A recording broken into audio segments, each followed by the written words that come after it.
सियावर रामचंद्र भगवान की जय हो। पवन सुत हनुमान की जय हो। उमापति महादेव की जय हो।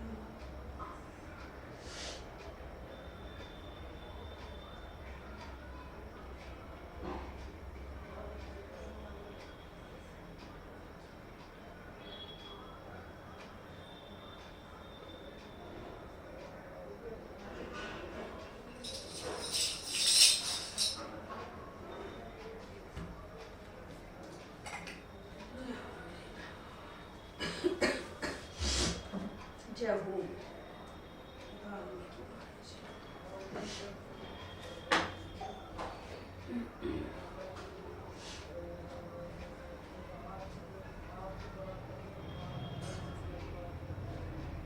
वाल्मीकि रामायण में पिछला प्रसंग, भरत जी रामचंद्र जी से अयोध्या का राज्य ग्रहण करने के लिए आग्रह कर रहे हैं। इससे आगे जाबाली का यह वचन सुनकर सत्य पराक्रमी श्री रामचंद्र जी ने अपनी संशय रहित बुद्धि के द्वारा श्रुति सम्मत सदयुक्ति का आश्रय लेकर कहा, विप्रवर, आपने मेरा प्रिय करने की इच्छा से यहाँ जो बात कही है वह कर्तव्य से दिखाई देती है, किंतु वास्तव में करने योग्य नहीं है।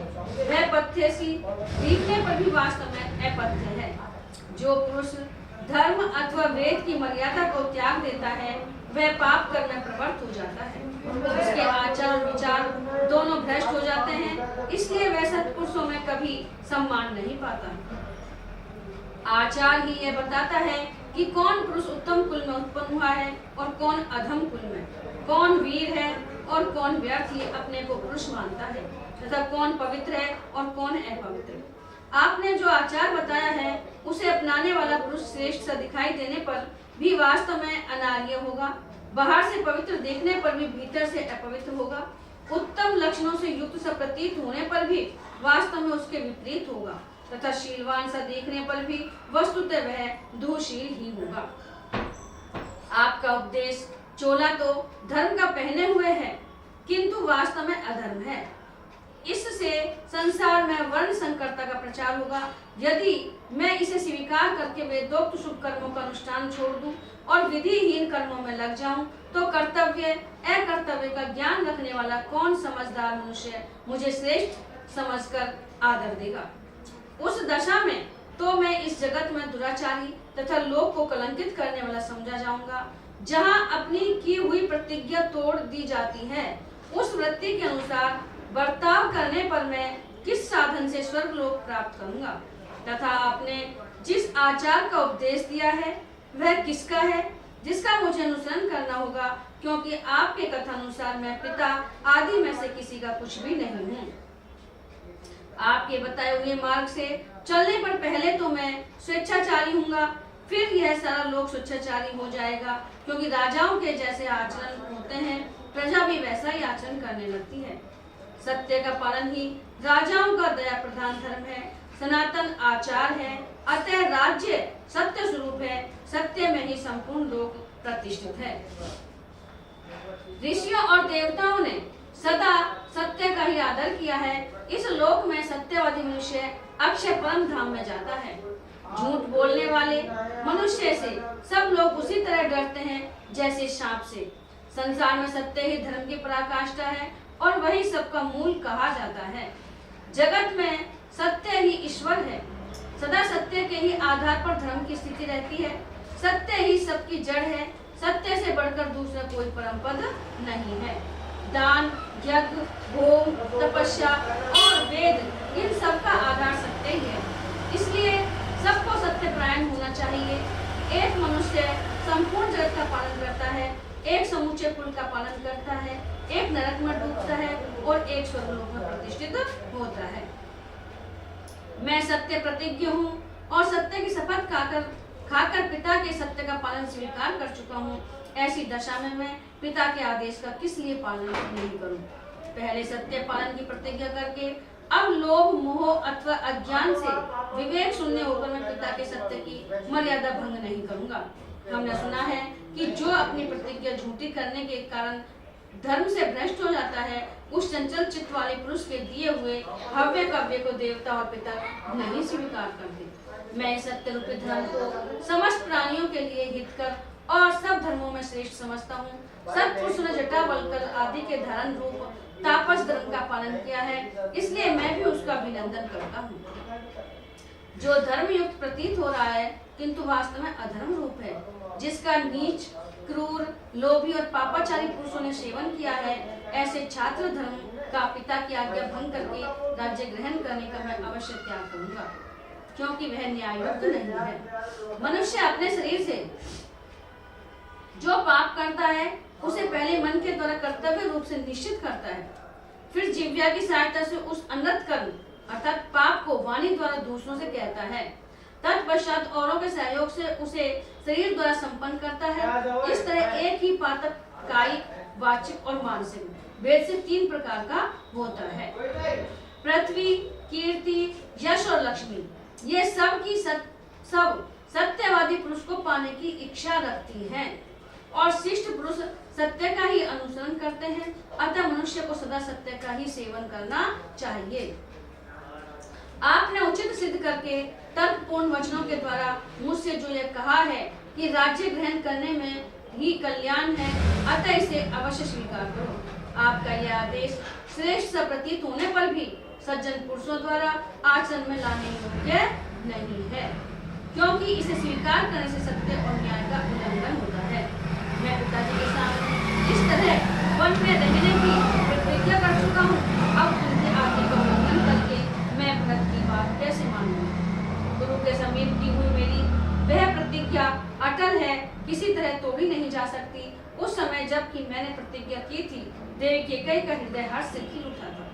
मैं वन में ही रहकर बाहर भीतर से पवित्र और नियमित भोजन करूंगा और पवित्र फल, मूल एवं पुष्पों द्वारा देवताओं और पितरों को तृप्त करता हुआ प्रतिज्ञा का पालन करूंगा। क्या करना चाहिए और क्या नहीं, इसका निश्चय मैं कर चुका हूँ। अतः फल, मूल आदि से 5 इंद्रियों को संतुष्ट करके निश्चल श्रद्धा पूर्वक लोक यात्रा पिता की आज्ञा के पालन रूप व्यवहार का निर्वाह करूंगा। इस कर्म भूमि को पाकर जो शुभ कर्म हो उसका अनुष्ठान करना चाहिए, क्योंकि अग्नि, वायु तथा सोम भी कर्मों के ही फल से उन पदों के भागी हुए हैं।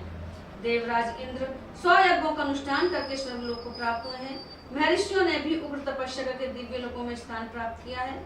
उग्र तेजस्वी राजकुमार श्री राम परलोक की सत्ता का खंडन करने वाले जाबाली के पूर्वोक्त वचनों को सुनकर उन्हें सहन न कर सकने के कारण उन वचनों की निंदा करते हुए पुनः उनसे बोले, सत्य, धर्म, पराक्रम, समस्त प्राणियों पर दया, सबसे प्रिय वचन बोलना तथा देवताओं, अतिथियों और ब्राह्मणों की पूजा करना, इन सबको साधु पुरुषों ने स्वर्गलोक का मार्ग बताया है। सत्पुरुषों के इस वचन के अनुसार धर्म का स्वरूप जानकर तथा अनुकूल तर्क से उसका यथार्थ निर्णय करके एक निश्चय पर पहुंचे हुए सावधान ब्राह्मण भली भांति धर्माचरण करते हुए उन उत्तम लोगों को प्राप्त करना चाहते हैं। आपकी बुद्धि विषम मार्ग में स्थित है। आपने वेद विरुद्ध मार्ग का आश्रय ले रखा है। आप घोर नास्तिक और धर्म के रास्ते से कोसों दूर हैं। ऐसी पाखंडमयी बुद्धि के द्वारा अनुचित विचार का प्रचार करने वाले आपको मेरे पिताजी ने जो अपना याजक बना लिया, उनके इस कार्य की मैं निंदा करता हूँ। जैसे चोर दंडनीय होता है, उसी प्रकार वेद विरोधी बुद्ध बौद्ध मतावलंबी भी दंडनीय है। तथागत नास्तिक विशेष और नास्तिक को भी यहाँ इसी कोटि में समझना चाहिए। इसलिए प्रजा पर अनुग्रह करने के लिए राजा द्वारा जिस नास्तिक को दंड दिलाया जा सके, उसे तो चोर के समान दंड दिलाया ही जाए, परंतु जो वश के बाहर हो, उस नास्तिक के प्रति विद्वान ब्राह्मण कभी उन्मुख न हो, उससे वार्तालाप तक न करे। आपके सिवा पहले के श्रेष्ठ ब्राह्मणों ने इहलोक और परलोक की फल कामना का परित्याग करके वेदोक्त धर्म समझकर सदा ही बहुत से शुभ कर्मों का अनुष्ठान किया है। अतः जो भी ब्राह्मण है, वे वेदों को ही प्रमाण मानकर स्वस्ति, अहिंसा और सत्य आदि, कृत, तप, दान और परोपकार आदि तथा हुत, यज्ञ, याग आदि कर्मों का संपादन करते हैं। जो धर्म में तत्पर रहते हैं, सत्पुरुषों का साथ करते हैं, तेज से संपन्न हैं, जिनमें दान रूपी गुण की प्रधानता है, जो कभी किसी प्राणी की हिंसा नहीं करते तथा जो मल संसर्ग से रहित हैं, ऐसे श्रेष्ठ मुनि ही संसार में पूजनीय होते हैं। महात्मा श्री राम स्वभाव से ही दैन्य भाव से रहित थे। उन्होंने जब रोष पूर्वोक्त बात कही, तब ब्राह्मण जाबाली ने विनय पूर्वक यह आस्तिकतापूर्ण सत्य एवं हितकर वचन कहा। रघुनंदन, न तो मैं नास्तिक हूँ और न नास्तिकों की बात करता हूँ। परलोक आदि कुछ भी नहीं है, ऐसा मेरा मत नहीं है। मैं अवसर देखकर फिर आस्तिक हो गया और लौकिक व्यवहार के समय आवश्यकता होने पर पुनः नास्तिक हो सकता हूँ। नास्तिकों की सी बातें कर सकता हूँ। इस समय ऐसा अवसर आ गया था जिससे मैंने धीरे धीरे नास्तिकों से की बातें कह डाली।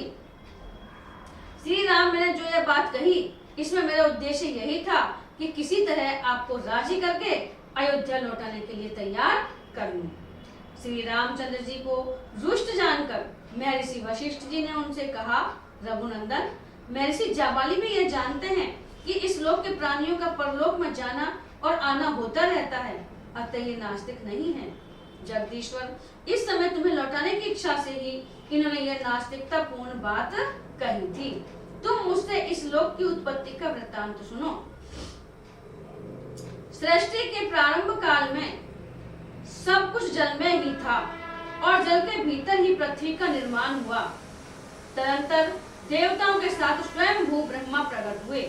इसके बाद उन भगवान विष्णु स्वरूप ब्रह्मा ने ही बारहा रूप से प्रकट होकर जल के भीतर से इस पृथ्वी को निकाला और अपने कृतात्मा पुत्रों के साथ इस संपूर्ण जगत की सृष्टि की।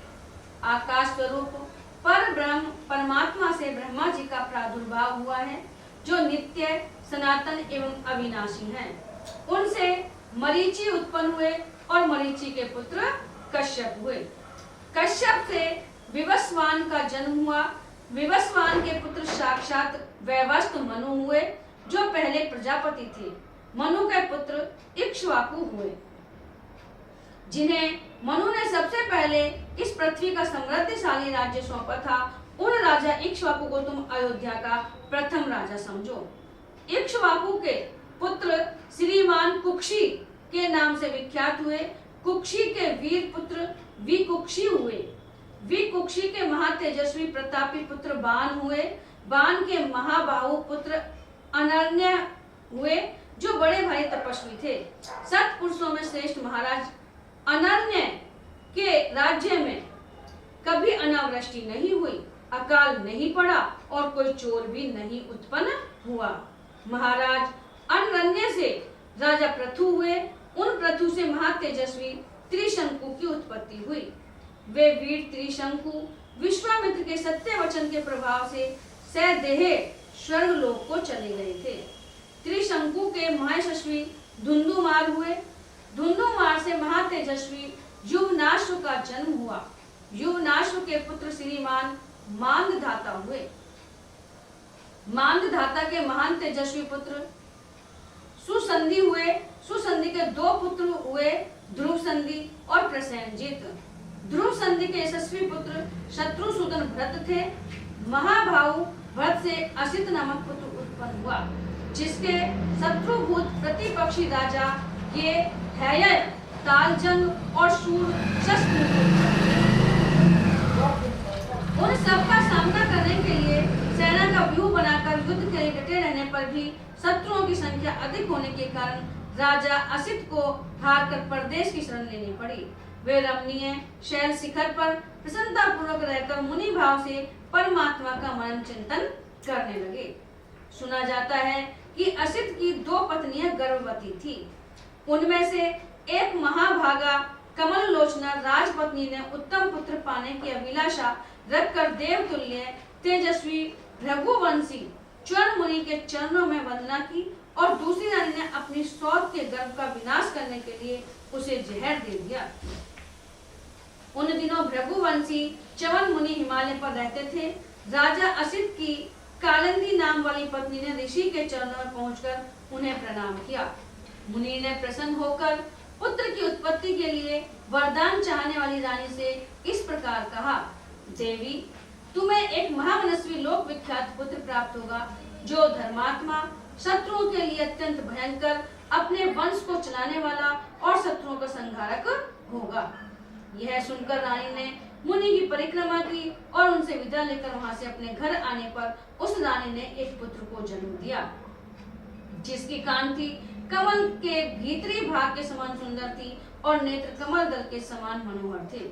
सौत ने उसके गर्भ को नष्ट करने के लिए जो गर्भ विष दिया था, उस गर्भ के साथ ही बालक प्रकट हुआ, इसलिए सगर नाम से प्रसिद्ध हुआ। राजा सगर वे ही हैं जिन्होंने पर्व के दिन यज्ञ की दीक्षा ग्रहण करके खुदाई के वेग से इन समस्त प्रजाओं को भयभीत करते हुए अपने पुत्रों द्वारा समुद्र को खुदवाया था। हमारे सुनने में आया है कि सगर के पुत्र असमंज हुए, जिन्हें पाप कर्म में प्रवृत्त होने के कारण पिता ने जीते जी ही राज्य से निकाल दिया। असमंज के पुत्र अंशुमान हुए, जो बड़े पराक्रमी थे। अंशुमान के दिलीप और दिलीप के पुत्र भगीरथ हुए। भगीरथ से ककुस्त का जन्म हुआ, जिनसे उनके वंश वाले काकुस्त कहलाते हैं। ककुस्त के पुत्र रघु हुए, जिनसे उस वंश के लोग राघव कहलाए। रघु के तेजस्वी पुत्र कलमाशपाद हुए, जो बड़े होने पर शापवश कुछ वर्षों के लिए नरभक्षी राक्षस हो गए थे। वे इस पृथ्वी पर सौदास नाम से विख्यात थे। कलमाशपाद के पुत्र शंखन हुए। यह हमारे सुनने में आया है, जो युद्ध में सुप्रसिद्ध पराक्रम प्राप्त करके भी सेना सहित नष्ट हो गए थे। शंखन के सूरवीर पुत्र श्रीमान सुदर्शन हुए। सुदर्शन के पुत्र अग्निवर्ण और अग्निवर्ण के पुत्र शीघ्र थे। शीघ्र के पुत्र मरु, मरु के पुत्र प्रशुश्रुव तथा प्रशुश्रुव के महाबुद्धिमान पुत्र अम्बरीश हुए। अम्बरीश के पुत्र सत्य पराक्रमी नहुस थे। नहुस के पुत्र नाभाग हुए, जो बड़े धर्मात्मा थे। नाभाग के दो पुत्र हुए, अज और सुव्रत। अज के धर्मात्मा पुत्र राजा दशरथ थे। दशरथ के ज्येष्ठ पुत्र तुम हो, जिसकी श्री राम के नाम से प्रसिद्धि है। नरेश्वर, यह अयोध्या का राज्य तुम्हारा है, इसे ग्रहण करो, इसकी देखभाल करते रहो। समस्त इक्ष्वाकु वंशियों के यहाँ ज्येष्ठ पुत्र ही राजा होता आया है। ज्येष्ठ के होते हुए छोटा पुत्र राजा नहीं होता।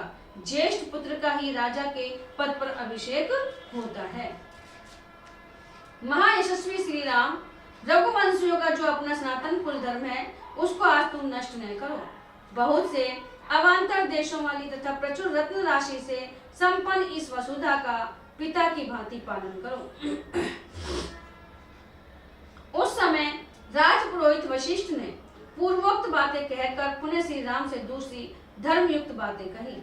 रघुनंदन, ककुस्त कुलभूषण, इस संसार में उत्पन्न हुए पुरुष के सदा तीन गुरु होते हैं, आचार्य, पिता और माता।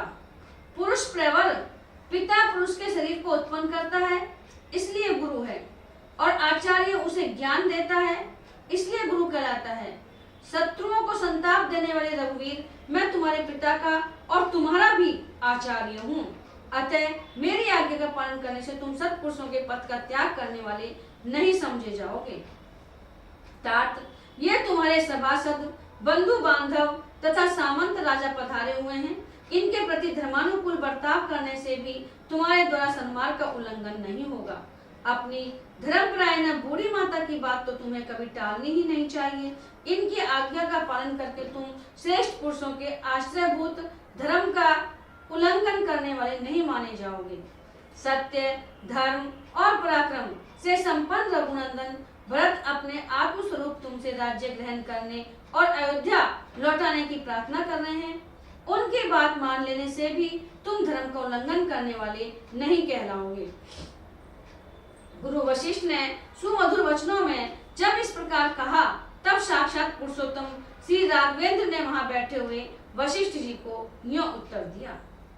माता और पिता पुत्र के प्रति जो सर्वदा स्नेहपूर्ण बर्ताव करते हैं, अपनी शक्ति के अनुसार उत्तम खाद्य पदार्थ देने, अच्छे बिछोने पर सुलाने, उपटन आदि लगाने, सदा मीठी बातें बोलने तथा पालन पोषण करने आदि के द्वारा माता और पिता ने जो उपकार किया है, उसका बदला सहज ही नहीं चुकाया जा सकता। अतः मेरे जन्मदाता पिता महाराज दशरथ ने मुझे जो आज्ञा दी है, वह मिथ्या नहीं होगी। श्री रामचंद्र जी के ऐसा कहने पर चौड़ी छाती वाले भरत जी का मन बहुत उदास हो गया। वे पास ही बैठे हुए सूत सुमंत्र से बोले, सारथी, आप इस वेदी पर शीघ्र ही बहुत से कुश बिछा दीजिए। जब तक आर्य मुझ पर प्रसन्न नहीं होंगे तब तक मैं यहीं इनके पास धरना दूंगा। जैसे साहूकार या महाजन के द्वारा निर्धन किया हुआ ब्राह्मण उसके घर के दरवाजे पर मुंह ढककर बिना खाए पिए पड़ा रहता है, उसी प्रकार मैं भी उपवास पूर्वक मुख पर आवरण डालकर इस कुटिया के सामने लेट जाऊंगा। जब तक मेरी बात मानकर ये अयोध्या को नहीं लौटेंगे तब तक मैं इसी तरह पड़ा रहूंगा। यह सुनकर सुमंत्र श्री रामचंद्र जी का मुंह ताकने लगे। उन्हें इस अवस्था में देख भरत के मन में बड़ा दुख हुआ और वे स्वयं ही कुश की चटाई बिछाकर जमीन पर बैठ गए। महातेजस्वी राज शिरोमणि श्री राम ने उनसे कहा, तात भरत, मैं तुम्हारी क्या बुराई करता हूँ जो मेरे आगे धरना दोगे? ब्राह्मण एक करवट से सोकर धरना देकर मनुष्यों को अन्याय से रोक सकता है, परंतु राजतिलक ग्रहण करने वाले क्षत्रियों के लिए इस प्रकार धरना देने का विधान नहीं है। अतः नरश्रेष्ठ रघुनंदन, इस कठोर व्रत का परित्याग करके उठो और यहाँ से शीघ्र ही अयोध्यापुरी को जाओ। यह सुनकर भरत वहां बैठे बैठे ही सब और दृष्टि डालकर नगर और जनपद के लोगों से बोले, आप लोग भैया को क्यों नहीं समझाते?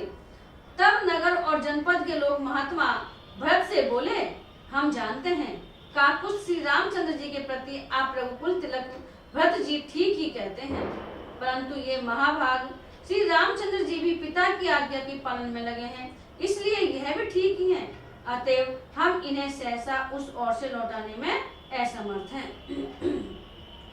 उन पूर्ववासियों के वचन का तात्पर्य समझकर श्री राम ने भरत से कहा, भरत, धर्म पर दृष्टि रखने वाले सुहृदयों के इस कथन को सुनो और समझो। रघुनंदन, मेरी और इनकी दोनों बातों को सुनकर उन पर सम्यक रूप से विचार करो। महाभावो, अब शीघ्र उठो तथा मेरा और जल का स्पर्श करो।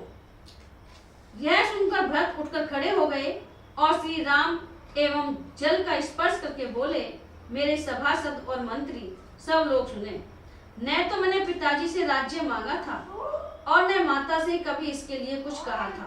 साथ ही परम धर्माज्ञ श्री रामचंद्र जी के वनवास में भी मेरी कोई सहमति नहीं है।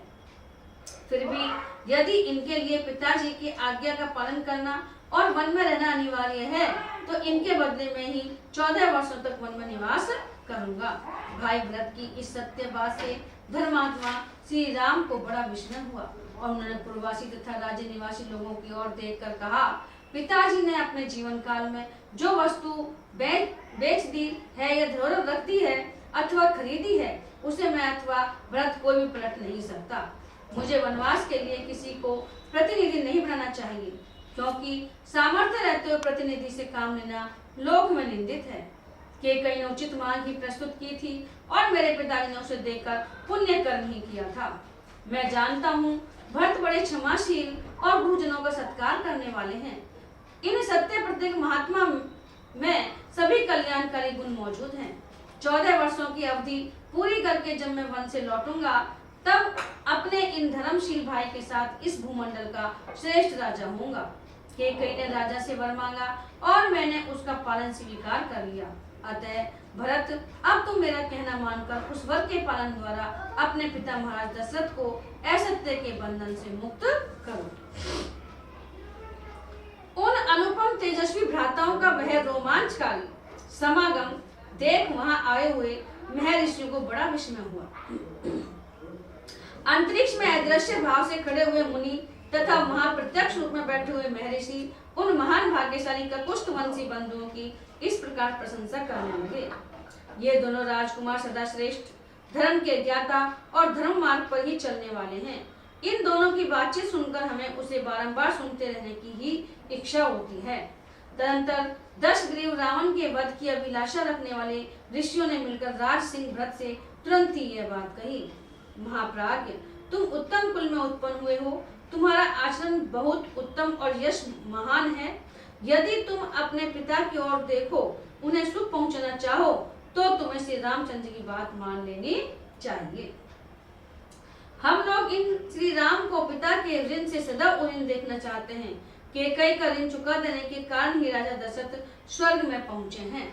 इतना कहकर वहां आए हुए गंधर्व, महर्षि और राज ऋषि सब अपने अपने स्थान को चले गए।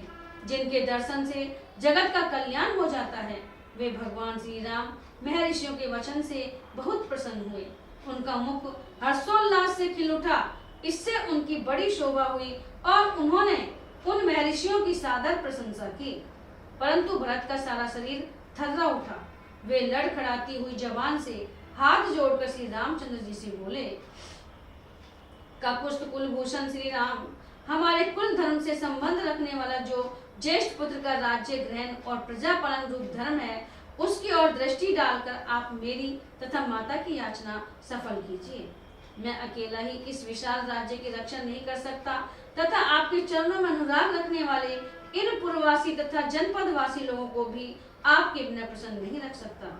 जैसे किसान मेघ की प्रतीक्षा करते रहते हैं, उसी प्रकार हमारे बंधु बांधव, योद्धा, मित्र और सुहृदय सब लोग आपकी ही बाट जोहते हैं।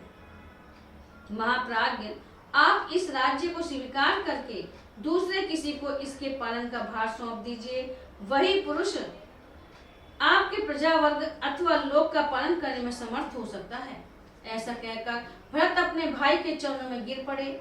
उस समय उन्होंने श्री रघुनाथ जी से अत्यंत प्रिय वचन बोलकर उनसे राज्य ग्रहण करने के लिए बड़ी प्रार्थना की। तब श्री रामचंद्र जी ने श्याम वर्ण कमल नयन भाई भरत को उठाकर गोद में बिठा लिया और मदमत हंस के समान मधुर स्वर में स्वयं यह बात कही, तात, तुम्हें जो स्वाभाविक विनयशील बुद्धि प्राप्त हुई है, इस बुद्धि के द्वारा तुम समस्त भूमंडल की रक्षा करने में भी पूर्ण रूप से समर्थ हो सकते हो। इसके सिवा अमात्यों, सुहृदों और बुद्धिमान मंत्रियों से सलाह लेकर उनके द्वारा सब कार्य वे कितने ही बड़े क्यों न हो करा लिया करो। चंद्रमा से उसकी प्रभा अलग हो जाए, हिमालय हिम का परित्याग कर दे अथवा समुद्र अपनी सीमा को लांघकर आगे बढ़ जाए, किंतु मैं पिता की प्रतिज्ञा नहीं तोड़ सकता। तात, माता कैकेयी ने कामना से अथवा लोभवश तुम्हारे लिए जो कुछ किया है, उसको मन में न लाना और उसके प्रति सदा वैसा ही बर्ताव करना जैसा अपनी पूजनीय माता के प्रति करना उचित है। जो सूर्य के समान तेजस्वी है तथा जिनका दर्शन द्वितीया के चंद्रमा की भांति आह्लादजनक है, उन कौशल्यानंदन श्री राम के इस प्रकार कहने पर भरत उनसे यूं बोले, आर्य, ये दो स्वर्ण भूषित पादुकाएं आपके चरणों में अर्पित हैं। आप इन पर अपने चरण रखें, ये ही संपूर्ण जगत के योग क्षेम का निर्वाह करेंगे। तब महातेजस्वी पुरुष सिंह श्री राम ने उन पादुकाओं पर चढ़कर उन्हें फिर अलग कर दिया और महात्मा भरत को सौंप दिया। उन पादुकाओं को प्रणाम करके भरत ने श्री राम से कहा, वीर रघुनंदन, मैं भी 14 वर्षों तक जटा और चीर धारण करके फल मूल का भोजन करता हुआ आपके आगमन की प्रतीक्षा में नगर से बाहर ही रहूंगा। परम तक इतने दिनों तक राज्य का सारा भार आपकी इन चरण पादुकाओं पर ही रखकर मैं आपकी बाट जोहता रहूंगा। रघुकुल शिरोमणि, यदि 14वां वर्ष पूर्ण होने पर नूतन वर्ष के प्रथम दिन ही मुझे आपका दर्शन नहीं मिलेगा तो मैं जलती हुई आग में प्रवेश कर जाऊंगा। श्री रामचंद्र जी ने बहुत अच्छा कहकर स्वीकृति दे दी और बड़े आदर के साथ भरत को हृदय से लगाया। तत्पश्चात शत्रुघ्न को भी छाती से लगाकर यह बात कही, रघुनंदन, मैं तुम्हें अपनी और सीता की शपथ दिलाकर कहता हूँ कि तुम माता कैकेयी की रक्षा करना, उनके प्रति कभी क्रोध न करना। इतना कहते कहते उनकी आंखों में आंसू उमड़ आए। उन्होंने व्यथित हृदय से भाई शत्रुघ्न को विदा किया। धर्मज्ञ भरत ने भली भांति अलंकृत की हुई उन परम उज्ज्वल चरण पादुकाओं को लेकर श्री रामचंद्र जी की परिक्रमा की तथा उन पादुकाओं को राजा की सवारी में आने वाले सर्वश्रेष्ठ गजराज के मस्तक पर स्थापित किया। तदंतर अपने धर्म में हिमालय की भांति अविचल भाव से स्थित रहने वाले रघुवंशवर्धन श्री राम ने क्रमशः वहां आए हुए जन समुदाय, गुरु, मंत्री, प्रजा तथा दोनों भाइयों का यथा योग्य सत्कार करके उन्हें विदा किया। उस समय कौशल्या आदि सभी माताओं का गला आंसुओं से रुंध गया था। वे दुख के कारण श्री राम को संबोधित भी न कर सकी। श्री राम भी सब माताओं को प्रणाम करके रोते हुए अपनी कुटिया में चले गए। तदनंतर श्री रामचंद्र जी की दोनों चरण पादुकाओं को अपने मस्तक पर रखकर भरत शत्रुघ्न के साथ प्रसन्नता पूर्वक रथ पर बैठे। वशिष्ठ, वामदेव तथा दृढ़ता पूर्वक उत्तम व्रत का पालन करने वाले जाबाली आदि सब मंत्री तो जो उत्तम मंत्रणा देने के कारण सम्मानित थे, आगे आगे चले। वे सब लोग चित्रकूट नामक महान पर्वत की परिक्रमा करते हुए परम रमणीय मंदाकिनी नदी को पार करके पूर्व दिशा की ओर प्रस्थान हुए। उस समय भरत अपनी सेना के साथ सहस्त्रों प्रकार के रमणीय धातुओं को देखते हुए चित्रकूट के किनारे से होकर निकले। चित्रकूट से थोड़ी ही दूरी पर जाने पर भरत ने वह आश्रम देखा जहाँ मुनिवर भरद्वाज जी निवास करते थे। अपने कुल को आनंदित करने वाले पराक्रमी भरत महर्षि भरद्वाज के उस आश्रम पर पहुंचकर रथ से उतर पड़े और उन्होंने मुनि के चरणों में प्रणाम किया। उनके आने से महर्षि भरद्वाज को बड़ी प्रसन्नता हुई और उन्होंने भरत से पूछा, तात, क्या तुम्हारा कार्य संपन्न हुआ? क्या श्री रामचंद्र जी से भेंट हुई? बुद्धिमान भरद्वाज जी के इस प्रकार पूछने पर धर्मवत्सल भरत ने उन्हें इस प्रकार उत्तर दिया, मुने, भगवान श्री राम अपने पराक्रम पर दृढ़ रहने वाले हैं। मैंने उनसे प्रार्थना की, गुरुजी ने भी अनुरोध किया, तब उन्होंने अत्यंत प्रसन्न होकर गुरुदेव वशिष्ठ जी से इस प्रकार कहा, मैं 14 वर्षों तक वन में रहूं, इसके लिए मेरे पिताजी ने जो प्रतिज्ञा कर ली थी, उनकी उस प्रतिज्ञा का ही मैं यथार्थ रूप से पालन करूंगा। उनके ऐसा कहने पर बात के मर्म को समझने वाले महाज्ञानी वशिष्ठ जी ने बातचीत करने में कुशल श्री रघुनाथ जी से यह महत्वपूर्ण बात कही, महाप्राज्ञ, तुम प्रसन्नता पूर्वक ये स्वर्ण भूषित पादुकाएं अपने प्रतिनिधि के रूप में भरत को दे दो और इन्हीं के द्वारा अयोध्या के योगक्षेम का निर्वाह करो। गुरु वशिष्ठ जी के ऐसा कहने पर पूर्वाभिमुख खड़े हुए श्री रघुनाथ जी ने अयोध्या के राज्य का संचालन करने के लिए दोनों स्वर्ण भूषित पादुकाएं मुझे दे दी। तत्पश्चात मैं महात्मा श्री राम की आज्ञा पाकर लौट आया हूँ और उनकी इन मंगलमयी चरण पादुकाओं को लेकर अयोध्या को ही जा रहा हूँ। महात्मा भरत का यह शुभ वचन सुनकर भरद्वाज जी मुनि ने यह परम मंगलमय बात कही, भरत, तुम मनुष्यों में सिंह के समान वीर तथा शील और सदाचार के ज्ञाताओं में श्रेष्ठ हो। जैसे जल नीची भूमि वाले जलाशय में सब ओर से बहकर चला आता है, उसी प्रकार तुम में सारे श्रेष्ठ गुण स्थित हो, यह कोई आश्चर्य की बात नहीं है। तुम्हारे पिता महाभाव राजा दशरथ सब प्रकार से उऋण हो गए, जिनके तुम जैसा धर्म प्रेमी एवं धर्मात्मा पुत्र है। उन महाज्ञानी महर्षि के ऐसा कहने पर भरत ने हाथ जोड़कर उनके चरणों का स्पर्श किया, फिर वे उनसे जाने की आज्ञा लेने को उद्यत हुए। तदंतर श्रीमान भरत बारंबार भरद्वाज मुनि की परिक्रमा करके मंत्रियों सहित अयोध्या की ओर चल दिए। फिर वह विस्तृत सेना, रथों, छकड़ों, घोड़ों और हाथियों के साथ भरत का अनुसरण करती हुई अयोध्या को लौटी। तत्पश्चात आगे जाकर उन सब लोगों ने तरंगमालाओं से सुशोभित दिव्य नदी यमुना को पार करके पुनः शुभ सलीला गंगा जी का दर्शन किया। फिर बंधु बांधवों और सैनिकों के साथ मनोहर जल से भरी हुई गंगा के भी पार होकर वे परम रमणीय श्रृंगवेरपुर में जा पहुंचे। श्रृंगवेरपुर से प्रस्थान करने पर उन्हें पुनः अयोध्यापुरी का दर्शन हुआ, जो उस समय पिता और भाई दोनों से विहीन थी। उसे देखकर भरत ने दुख से संतप्त हो सारथी से इस प्रकार कहा, सारथी सुमंत्र जी, देखिए अयोध्या की सारी शोभा नष्ट हो गई है, अतः यह पहले की भांति प्रकाशित नहीं होती है। इसका वह सुंदर रूप, वह आनंद जाता रहा, इस समय अत्यंत दीन और नीरव हो रही है। इसके बाद प्रभावशाली महायशस्वी भरत ने स्निग्ध गंभीर घर्घर घोष से युक्त रथ के द्वारा यात्रा करके शीघ्र ही अयोध्या में प्रवेश किया। उस समय वहां बिलाव और उल्लू विचर रहे थे, घरों के किवाड़ बंद थे, सारे नगर में अंधकार छा रहा था। प्रकाश न होने के कारण वह पुरी कृष्ण पक्ष की काली रात के समान जान पड़ती थी। जैसे चंद्रमा की प्रिय पत्नी और अपनी शोभा से प्रकाशित कांति वाली रोहिणी उदित हुए राहु नामक ग्रह के द्वारा द्वारा अपने पति के ग्रस लिए जाने पर अकेली असहाय हो जाती है, उसी प्रकार दिव्य ऐश्वर्य से प्रकाशित होने वाली अयोध्या राजा के काल कवलित हो जाने के कारण पीड़ित एवं असहाय हो रही है।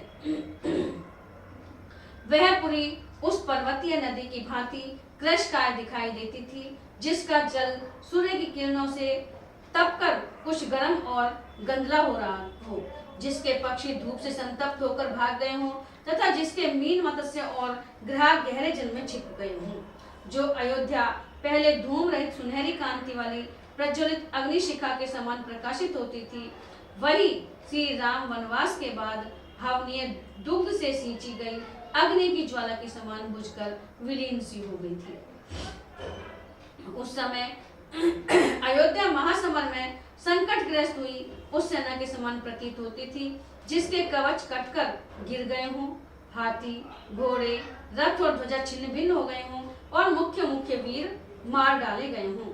प्रबल वायु के वेग से फेन और गर्जना के साथ उठी हुई समुद्र की उत्ताल तरंग सहसा वायु के शांत हो जाने पर जैसे शिथिल और नीरव हो जाती है, उसी प्रकार कोलाहल पूर्ण अयोध्या अब शब्द सुनने से जान पड़ती थी। यज्ञ काल समाप्त होने पर इस पे आदि यज्ञ संबंधी आयुधों तथा श्रेष्ठ याजकों से सुनी हुई वेदी जैसे मंत्रोच्चारण की ध्वनि से रहित हो जाती है, उसी प्रकार अयोध्या सुनसान दिखाई देती थी। जैसे कोई गाय सांड के साथ समागम के लिए उत्सुक हो, उसी अवस्था में उसे सांड से अलग कर दिया गया हो और वह नूतन घास चरना छोड़कर आर्त भाव से गोष्ठ में बंधी हुई खड़ी हो, उसी तरह अयोध्यापुरी भी आंतरिक वेदना से पीड़ित थी। श्री राम आदि से रहित हुई अयोध्या मोतियों की उस नूतन माला के समान से विहीन हो गई थी, जिसकी अत्यंत चिकनी चमकीली उत्तम तथा अच्छी जाति की पद्मराग आदि मनिया उसे निकाल कर अलग कर दी गई हूँ। जो पुण्य क्षय होने के कारण सहसा अपने स्थान से भ्रष्ट हो, पृथ्वी पर आ पहुंची हो, अतएव जिसकी विस्तृत प्रभा क्षीण हो गई हो, आकाश से गिरी हुई उस तारिका की भांति अयोध्या शोभाहीन हो गई थी।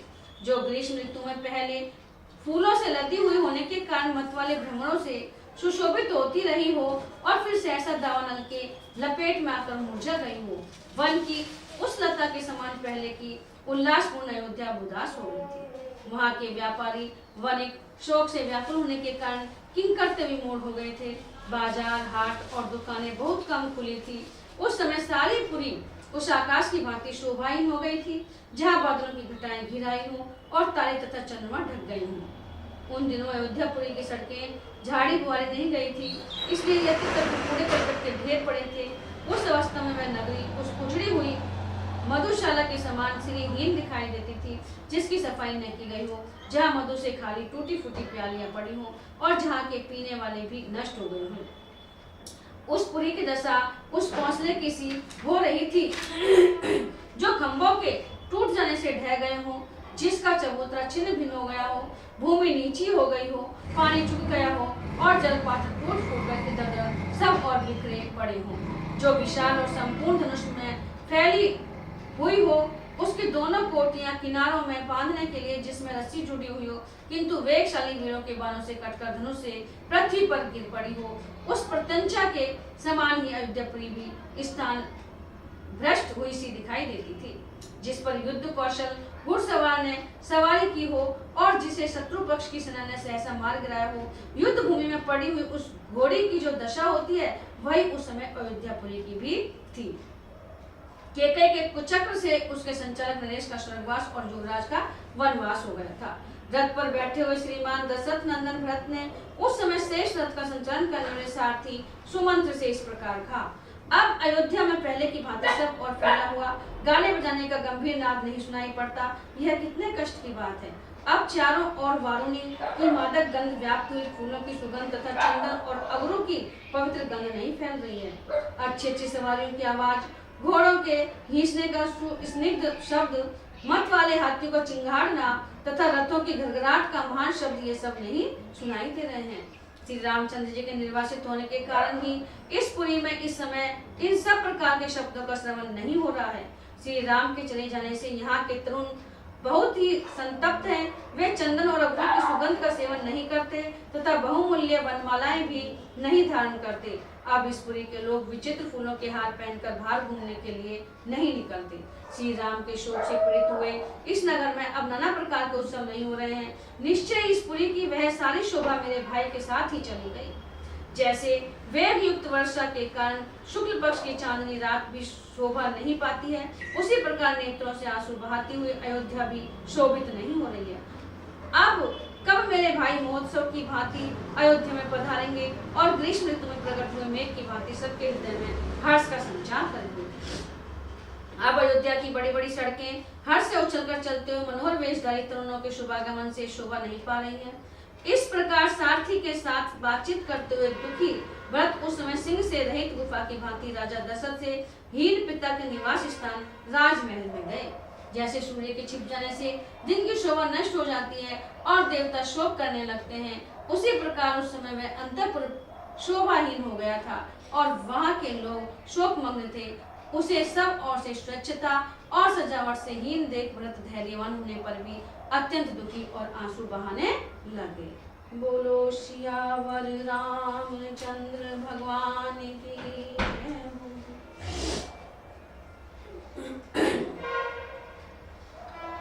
दशा मुझ दीन की भगवन संभालोगे तो क्या होगा। दशा मुझ दीन की भगवन संभालोगे तो क्या होगा। अगर चरणों की सेवा में लगा लोगे तो क्या होगा। अगर चरणों की सेवा में लगा लोगे तो क्या होगा। दशा मुझ दीन की भगवन संभालोगे तो क्या होगा। मैं नामी पातकी हूँ और नामी पाप हर तुम हो। मैं नामी पातकी हूँ और नामी पाप हर तुम हो। नामी पाप हर तुम हो। जो लज्जा दोनों नामों की बचा लोगे तो क्या होगा। जो लज्जा दोनों नामों की बचा लोगे तो क्या होगा। दशा मुझ दीन की भगवन संभालोगे तो क्या होगा। जिन्होंने करुणा कर तुमको पतित पावन बनाया है। जिन्होंने करुणा कर तुमको पतित पावन बनाया है। पतित पावन बनाया है। मुनि पतितों को तुम पावन बना लोगे तो क्या होगा। मुनि पतितों को तुम पावन बना लोगे तो क्या होगा। दशा मुझ दीन की भगवन संभालोगे तो क्या होगा।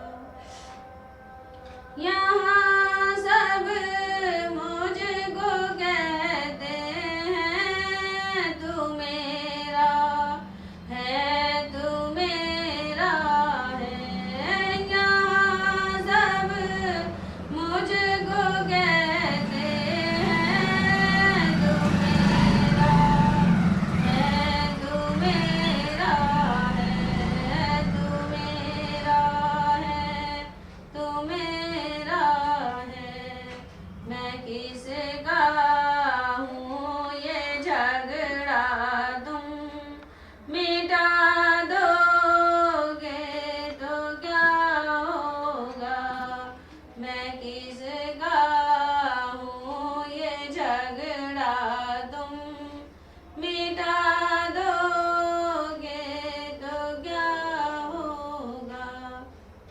दशा मुझ दीन की भगवन संभालोगे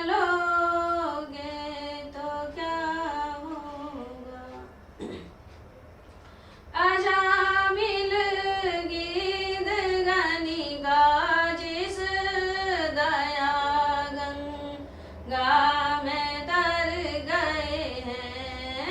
अजामिल गीत गनिगा जिस दया गंगा में तर गए हैं। दया गंगा में तर गए हैं। उसी में मुझसे पापी को मिला लोगे तो क्या होगा। उसी में मुझसे पापी को मिला लोगे तो क्या होगा। दशा मुझ दीन की भगवन संभालोगे तो क्या होगा। अगर चरणों की सेवा में लगा लोगे तो क्या होगा। अगर चरणों की सेवा में लगा लोगे तो क्या होगा।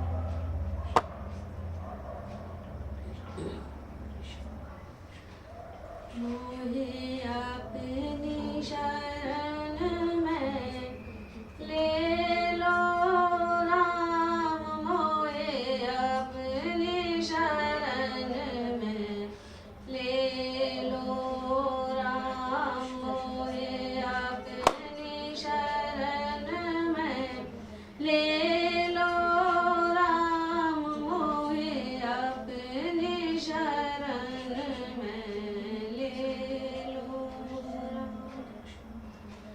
लोचन मन में जगह न हो तो चरण कमल में ले लो राम। लोचन मन में जगह न हो तो चरण कमल में ले लो राम।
पूजन में ले लो राम मेरे बाजना पुण्य की पूंजी जो पूजन में ले लो राम मोहे अपनी शरण में ले लो राम मोहे अपनी शरण में ले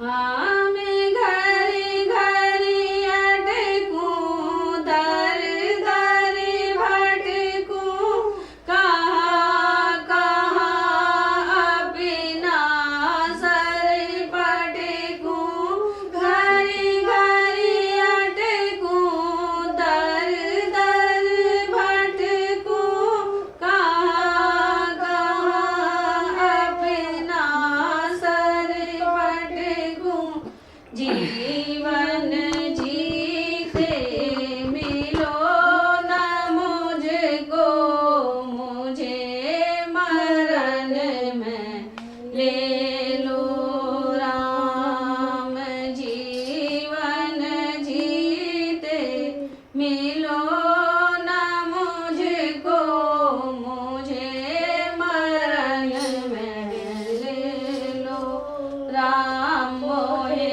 अपनी शरण में ले लो राम मोहे अपनी शरण में लो राम लोचन मन में जगह न हो तो चरण कमल में ले लो राम लोचन मन में जगह न हो तो चरण कमल में ले लो राम मोहे अपनी शरण में ले लो राम मोहे अपनी शरण में ले लो राम मोहे अपनी शरण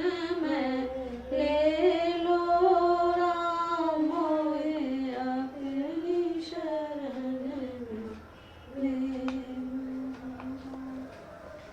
लो शक्ति महाराज की जय हो सियावर रामचंद्र भगवान की जय हो पवन सुत हनुमान की जय हो उमापति महादेव की